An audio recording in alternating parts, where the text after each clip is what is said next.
আসিম দুই বন্ধু। একদিন সকালে তারা গ্রামের পাশে ছোট্ট একটা জঙ্গলে ঘুরতে গেল।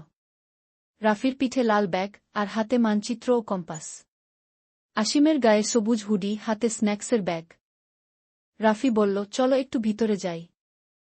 আসিম হেসে বলল, ঠিক আছে, কিন্তু বেশি দূর নয়।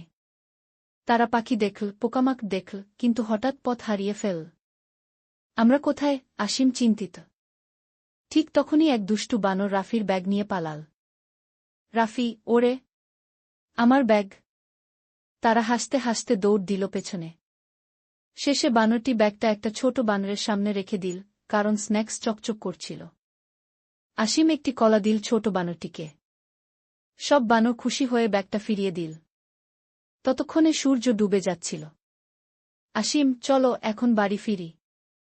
রাফি, কম্পাস বলছে নদীর পাশে গেলে পথ পেয়ে যাব।